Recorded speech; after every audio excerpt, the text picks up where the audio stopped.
Bem-vindos à nossa análise. Hoje a gente tem em mãos um material fascinante sobre estratégia avançada de pôquer, que vem de um texto chamado Gems C5. E a nossa missão aqui é desvendar uma ideia que, assim, de primeira, parece ir contra o que é intuitivo no jogo. Por que os melhores jogadores não apostam sempre o mesmo valor? É uma pergunta excelente. E a resposta, né, ela vai muito além de um simples bluff, sabe?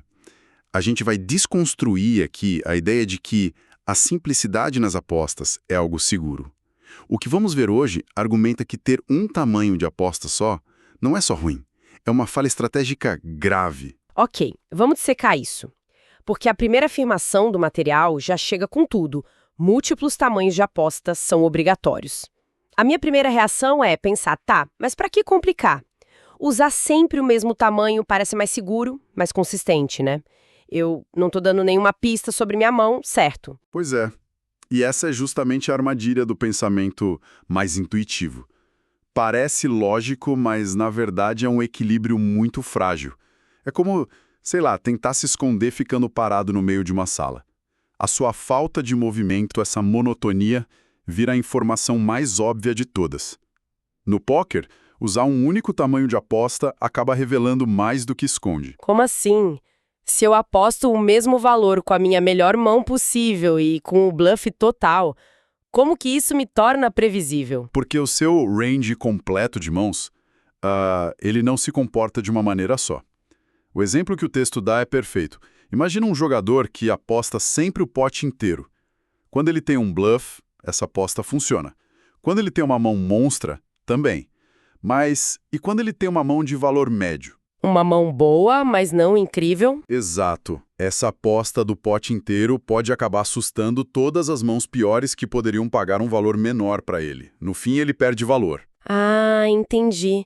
Então ele ou ganha potes pequenos com as mãos médias ou nem ganha nada. E o oponente percebe isso. Se o outro jogador só paga essa aposta de pote inteiro com mãos muito, muito fortes, ele meio que anula a estratégia do cara. Exatamente. E isso desmonta por completo aquela visão antiga de equilíbrio que alguns jogadores defendiam. Acreditava-se que ser equilibrado era ser monótono, apostar sempre o mesmo com tudo. Mas a análise aqui mostra que o verdadeiro equilíbrio não é ser indecifrável por ser simples, mas sim por ser robusto e perigosamente imprevisível em todas as frentes, sabe? Um único tamanho de aposta é um alvo muito fácil. Certo.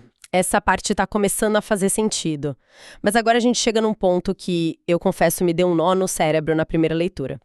A afirmação é: o jogo GTO é a melhor estratégia exploratória contra um oponente perfeito. Mas eu sempre vi GTO e jogo exploratório como, tipo, polos opostos. GTO é a defesa impenetrável e o jogo exploratório é o ataque, focado nas fraquezas de um adversário humano. É uma distinção que vale muito a pena a gente desfazer. O fascinante aqui é como eles redefinem essa relação. Eles não são opostos. O GTO é, na verdade, um tipo muito específico de jogo exploratório.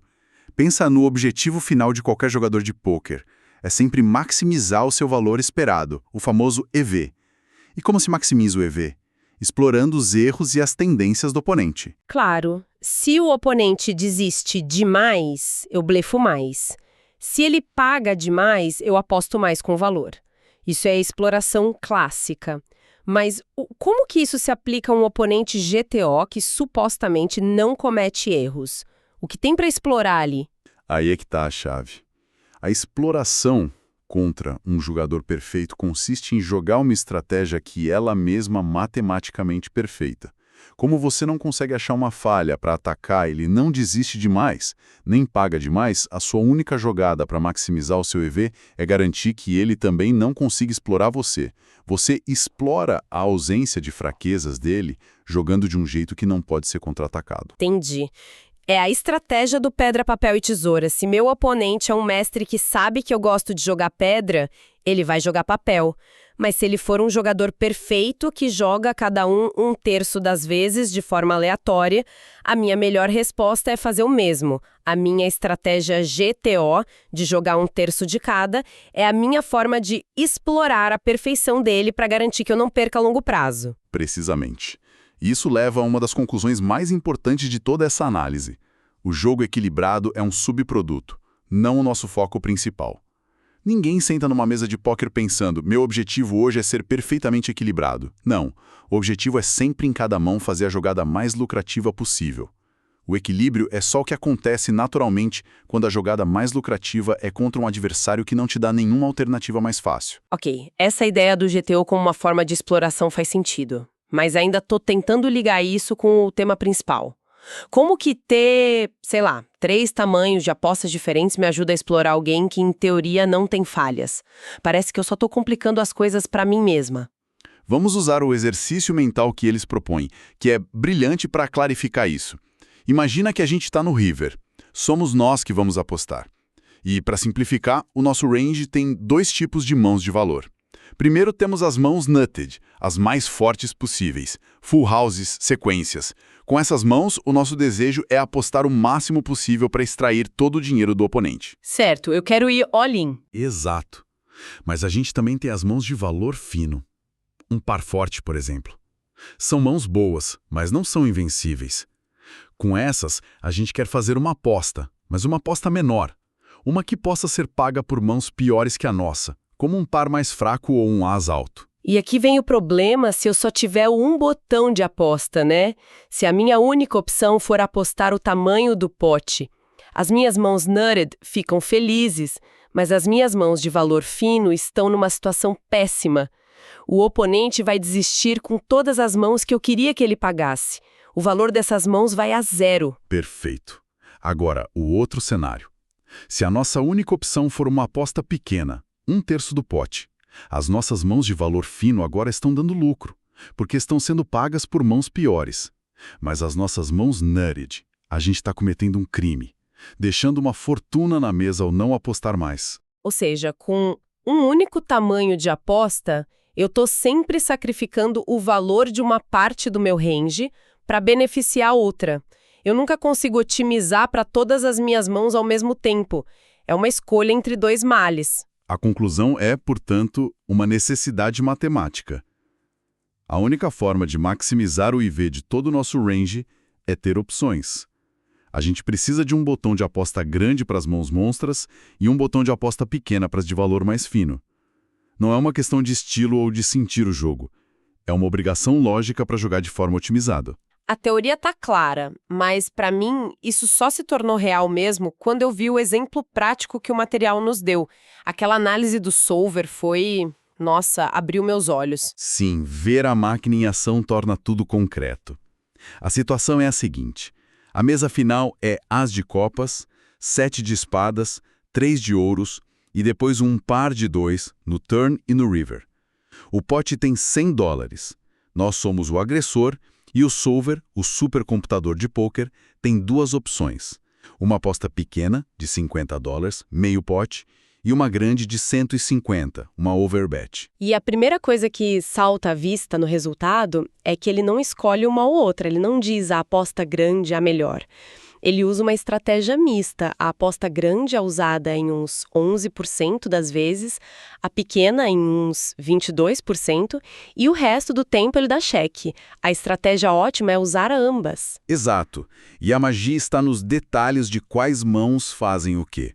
Vamos começar pelas estratégias puras, ou seja, mãos que fazem sempre a mesma coisa. Com as mãos mais fortes, os full houses feitos com 7-7 ou 3-3 ou quad de 2-2, o solver aposta sempre o valor alto de 150. Isso faz todo o sentido. As mãos mais fortes possíveis, as nuts. Queremos extrair o máximo de valor. Nenhuma surpresa aqui. Certo, é intuitivo. Mas agora se prepara. Uma das mãos mais fortes que podemos ter aqui é um par de ases na mão, A, que também faz um full house.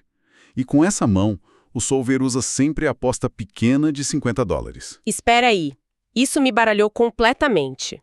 A segunda mão mais forte que a gente tem, um full house com ases e o computador perfeito diz para apostar pouco. Minha primeira reação é que isso é um erro, que está deixando o dinheiro na mesa. O que eu não estou vendo aqui? É a reação de todo mundo. E é por isso que esse conceito é tão poderoso. A gente não está pensando no valor desta mão isoladamente. A gente está pensando no valor de todo o nosso range. Pensa no que acontece se só as nossas mãos de valor fino e alguns blefes apostam um pouco.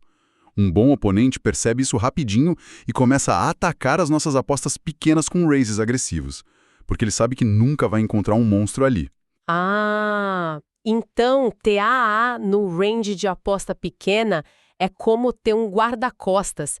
Ele tá lá para proteger os outros. Torna todo o nosso range de aposta pequena muito mais robusto e perigoso. O oponente nunca pode ter certeza se o nosso jab de meio pote é uma mão de valor fino ou um soco de nocaute disfarçado. É a analogia perfeita. O AA serve de dissuasor. Agora vamos para as estratégias mistas que são ainda mais fascinantes. Mãos como Ás-Rei e Ás-Dama, que na mesa fazem um par de ás forte, o solver alterna. Às vezes ele aposta 50, outras vezes 150. Por que a mistura? Por que não escolher uma e ficar com ela? Porque para essas mãos, o valor esperado de ambas as jogadas é praticamente idêntico. Elas são fortes o suficiente para justificar uma aposta grande, mas não são invencíveis, o que também torna a aposta pequena atrativa. Ao misturar, o jogador se torna perfeitamente imprevisível. O oponente não consegue achar um padrão para explorar.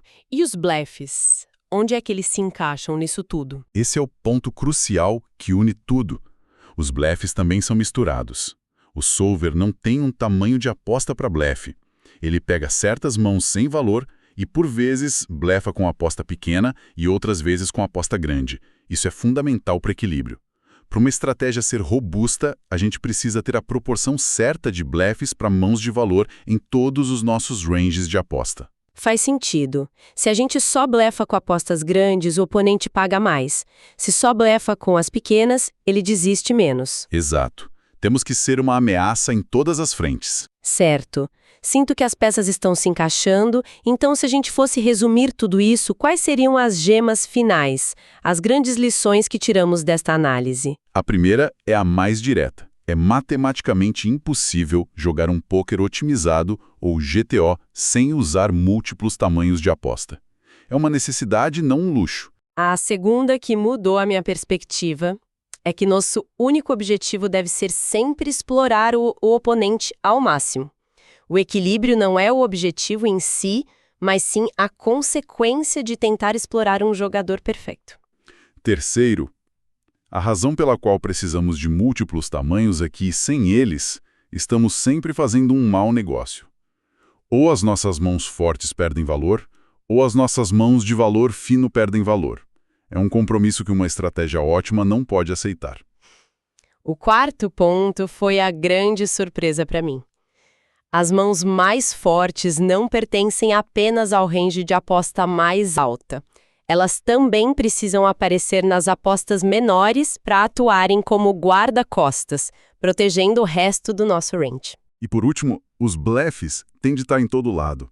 Devem aparecer em todos os ranges de tamanho de aposta, para manter o rácio de blefe para valor equilibrado. Não pode ter um tamanho de aposta de valor e um tamanho de aposta de blefe. Tudo tem que estar perigosamente misturado. A grande lição aqui, para mim, é que a estratégia de pôquer de alto nível não se trata de ter uma jogada padrão ou de ser aleatório só para confundir. Trata-se de construir uma estratégia flexível, com uma lógica interna muito forte, que espreme o máximo de valor de cada mão que a gente tem, colocando constantemente o oponente em situações desconfortáveis e complexas. Exatamente. E o material termina com um conselho importante. Isso não significa variar os tamanhos de aposta ao acaso. Deve haver uma razão, uma lógica. A complexidade não é para confundir a gente, é para ser um pesadelo para o oponente. A complexidade, quando bem estruturada, é a arma mais poderosa. Para terminar, fica uma reflexão que essa nossa conversa me inspirou. Toda esta análise focou na perspectiva do agressor, de quem está apostando. Mas como é que todo esse raciocínio muda quando somos o defensor? Sabendo que um oponente de alto nível está usando uma estratégia sofisticada de múltiplos tamanhos de aposta, como deveríamos ajustar as nossas próprias decisões de pagar, desistir ou aumentar para contra-atacar? Que novas pistas podem surgir, até mesmo de uma estratégia que foi desenhada para ser tão complexa e equilibrada?